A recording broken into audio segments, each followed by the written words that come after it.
की जो भी मांगे हैं अभी हमें ज्ञापन मिला है और इनको हम जिला स्तर पे संबंधित कार्यालय विभाग में भेजेंगे, क्योंकि कोई विशेष स्तर पे इन्होंने मांग को उल्लेखित नहीं किया है, लेकिन जो भी है, जो भी हमें मेमोरेंडम देंगे मैं उन्हें जिला स्तर पर भेजूँगा और अपने अनुमंडल पदाधिकारी, जिला पदाधिकारी से इस संबंध में बात भी करेंगे, क्योंकि 24 अप्रैल को माननीय प्रधानमंत्री जी का मधुबनी में आगमन है, कार्यक्रम है, तो सभी जनप्रतिनिधि को वहाँ जाना है, उस विशेष आयोजन में कार्यक्रम में जाना है। तो मेरा तो आग्रह रहेगा कि जो भी हमारे जिला प्रखंड के जनप्रतिनिधि हैं, पंचायत व्यवस्था के जो भी जनप्रतिनिधि हैं वहाँ पे पहुँचे, उसके कार्यक्रम में शिरकत करें, तो मेरा आग्रह रहेगा। लेकिन जो उनकी मांग है वो हम जिला स्तर पे भेजेंगे, जो हमारे से हो सकता है हम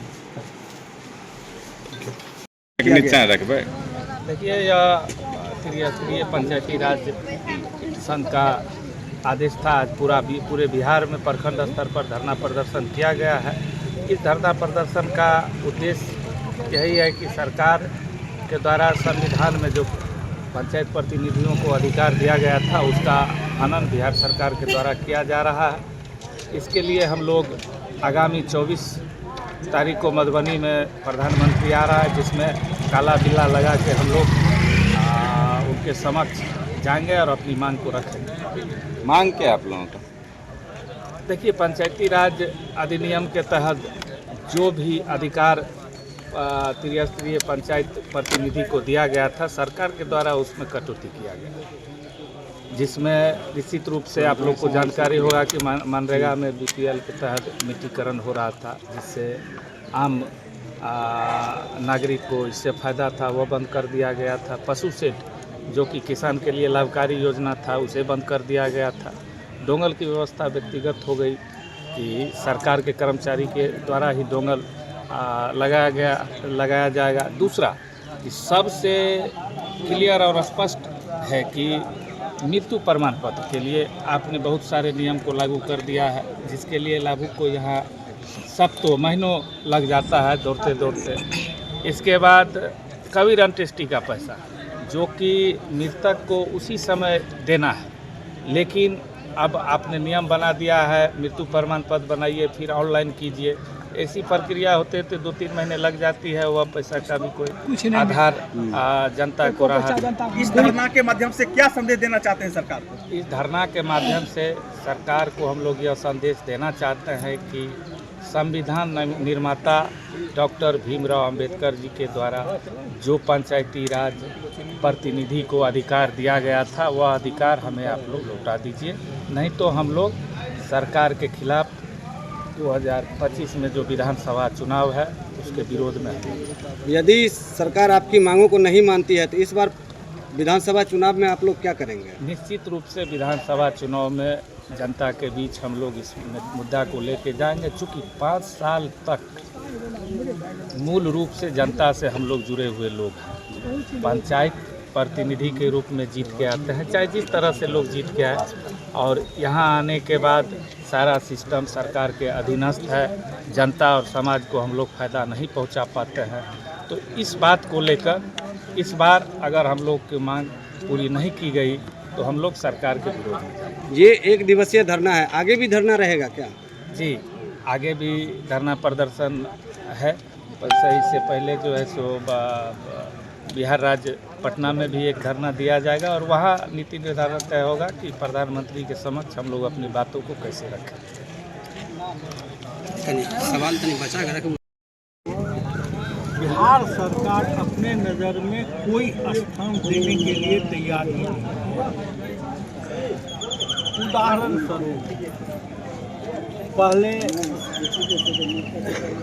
संविधान के 73वें संशोधन में ग्राम पंचायत, पंचायत समिति, जिला परिषद और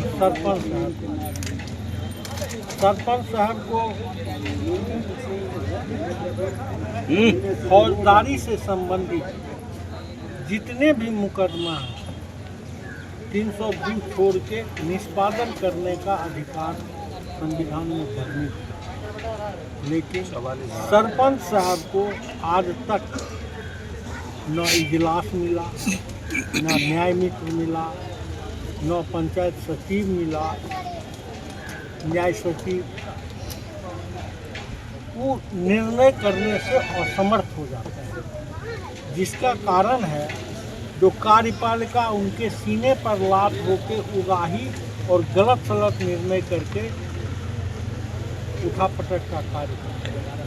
इस धरना के माध्यम से क्या संदेश देना चाहते हैं आप? संदेश हम यही देना चाहते हैं, संदेश देने का मुख्य उद्देश्य है संविधान के 73वें संशोधन के तहत 11 अध्याय के अनुरूप 29 अधिकारों का जो वर्णन किया गया, पंचायत समिति का, पंचायत समिति प्रखंड स्तर पर, जिला परिषद को जिला स्तर पर और पंचायत को पंचायत स्तर पर एकाधिकार प्राप्त हो, चाहे वह शिक्षा के क्षेत्र में हो, जन्म मृत्यु प्रमाण पत्र के क्षेत्र में हो, कबीर अंत्येष्टि क्षेत्र में हो, कन्या विवाह के संबंध में हो, सारी व्यवस्थाओं का। आज देखिए किसी भी योजना का किसी भी लाभुक को ससमय कोई लाभ नहीं मिलता है। सबसे आवश्यक आवश्यकता कबीर अंत्येष्टि है, जो कि बिहार सरकार के नीति निर्धारण के कारण किसी भी ग्राम पंचायत में, बिहार के किसी भी ग्राम पंचायत में कबीर अंत्येष्टि का पैसा उसको 2 महीना, 3 महीना, 2 साल, 4 साल पैसा ही सरकार फंड ही नहीं दे रही है, उसको समय पर 3000 रुपया कहाँ से देगी। आप धारणा किए है बिहार सरकार। आज लीजिए कन्या विभाग का, देखिए प्रखंड में पेंडिंग होगा जिसका कि भुगतान नहीं हो पाया। मैं समझता हूँ 2012 से अभी तक का एक भी भुगतान नहीं हुआ है। इधर अब जो हो जाए, क्योंकि यह चुनावी वर्ष है। वृद्धावस्था पेंशन ले लीजिए, 2-2 साल से निसहाय, असहाय और बूढ़े व्यक्तियों को वृद्धावस्था पेंशन समय पर मंथली नहीं जा पाता। ये क्या है? हमारा जो बजट बनता है ग्राम पंचायत का या पंचायत समिति का या जिला परिषद का, उस बजट के अनुरूप फंड अलाउ नहीं है। और उसके बाद बिहार सरकार की फरमान जारी होती है, स्वच्छता कर्मियों की मासिक भुगतान कर दीजिए, सोलर लाइट का भुगतान कर दीजिए, नल जल का बिजली का भुगतान कर दीजिए। ये सब परिस्थितियों को देखते हुए हमें एकाधिकार 29 अधिकार हो। सरकार को जितना ही फंड है उतना ही हमसे गजट ले। आम सभा का कोई महत्व नहीं रह गया है। ग्राम पंचायत में बुनियादी ढांचा से संबंधित जितनी भी योजनाएं हैं, करीब 15 वर्ष से वह सब वैसे ही मुंह देख रहा है। उस पर ग्राम पंचायत, पंचायत समिति, जिला परिषद कोई काम, आवश्यकता जो है कोई काम नहीं कर सकता है। ई ग्राम पोर्टल पर मात्र 9 थीम पर योजना लोड होता है, इसके बाद एक भी थीम पर योजना लोड ही नहीं होता। आप लोगों की जो मांगे हैं, इस मांगों को यदि सरकार नहीं मानती है तब आप लोग क्या करेंगे? हम लोग बिहार में त्रिस्तरीय ग्राम पंचायत के सारे जनप्रतिनिधि एक अपनी व्यवस्था के तहत नीति निर्धारण करके बिहार सरकार के विरुद्ध 2025 के चुनाव में अपना शक्ति का प्रदर्शन करें। कुल कितनी मांगे हैं आप लोगों की? हम लोगों की जैसे पंचायत समिति की 4 मांग छूटी हुई थी, जो कि हमारे प्रखंड प्रमुख साहब लिख रहे हैं, और हमारे 16 मांग है पंचायत समिति, जिला परिषद, ग्राम पंचायत और सरपंच, जो कि सब अभी हम लोग प्रखंड विकास पदाधिकारी को सौंपने जा रहे हैं। ये धरना आज ही 1 दिवसीय है या फिर आगे भी होगा? आज 1 दिवसीय है। 17 तारीख को त्रिस्तरीय ग्राम पंचायत के सभी प्रतिनिधियों की एक बैठक पटना में होगी, और उसके बाद निर्णय वहाँ नीति निर्धारण तय होगी, जो आगे हम लोगों को क्या करना है 24 तारीख, और उसके बाद आगे कार्यक्रम प्रदेश के गाइडलाइन के अनुरूप किया जाएगा। जिस प्रकार बिहार विधानसभा में कैबिनेट का सदस्य है, प्रखंड स्तर में सीधे नीति निर्धारण है। सभी अपने कर्मी के द्वारा और यूज कर रही है बिहार सरकार, पदाधिकारियों को यूज कर रही है। पदाधिकारियों के व्यक्तित्व पर, स्वाभिमान पर सबसे बड़ा ठेस बिहार सरकार के नीति के कारण उनके ऊपर अभी भी नहीं है। ऐसी बात नहीं है, कुछ अच्छे पदाधिकारी भी हैं, लेकिन उनके भी स्वाभिमान पर और व्यक्तित्व पर सवालिया निशान खड़ा करने का काम सरकार के नीति है। अभी जो बिहार सरकार अनुसूचित जाति अनुसूचित जनजाति टोल के लिए जो 22 योजना विकास के लिए लाए हैं, क्या वो 22 योजना धरातल पर उतर रही है? श्रीमान, आप मीडिया कर्मी हैं। 2025 में चुनाव होने जा रही थी, क्या बिहार में आज ही ST हुआ है? इससे पहले भी ST था कि नहीं?